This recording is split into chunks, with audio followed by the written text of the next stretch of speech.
कोरडवाहू तूर पिकाचं एकरी 4 ते 5 क्विंटल आणि ओलिताचं 8 ते 10 क्विंटल एकरी उत्पन्न मिळतं। मात्र अमरावती जिल्ह्यातील एका प्रगतिशील शेतकऱ्यानं पारंपरिक पद्धतीला फाटा देत तूर लागवडीचा एक वेगळा प्रयोग केला आणि त्यांचा हा प्रयोग यशस्वी झालाय।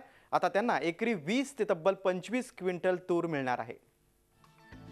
अंजनगाव तालुक्यातील हे सुनील येवले आपल्या 7 एकर जागेपैकी त्यांनी 2 एकरात तुरीची लागवड केली आहे। पूर्वी या जागेत चारही बाजूने पावसाचं पाणी यायचं, त्यामुळे शेतात फारसं उत्पन्न घेता येत नव्हतं।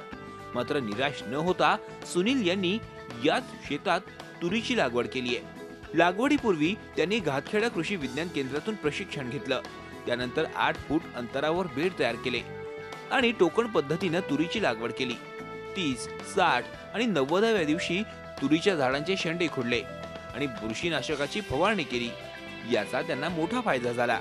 शेंडे खुडल्यानंतर नवीन फुटवे आले, जास्त फांद्या तयार झाल्या आणि या झाडांना मोठ्या प्रमाणात फुलधारणा झाली, त्यामुळे शेंगाही भरपूर लागल्या। दिवशींमध्ये 1261 झिंक, बोरान असे हे घेऊन मी त्याची फवारणी केली आणि शेंगाच्या आणि फुलराच्या स्टेजमध्ये सुपरकोमासारखे फवारे मारले। अशा पद्धतीचं मी व्यवस्थापन करून एकही झाडाचं मर म्हणा की उधळी किंवा व्हायरस आल्या नाही। सूक्ष्म अन्नद्रव्य आणि कीटकनाशक यांच्या फवारणीचं योग्य नियोजन त्यांनी केलं। पाण्यासाठी ठिबकचा वापर केला। यापूर्वी त्यांना जास्तीत जास्त 8 ते 10 क्विंटल तुरीचं उत्पादन व्हायचं। मात्र यंदा सुनील यांना एकरी 25 क्विंटल तुरीचं उत्पन्न मिळेल अशी आशा आहे। मी जे तुरीचं पीक घेत होतो त्यात एकरी 10 पर्यंत मला उत्पन्न आलं।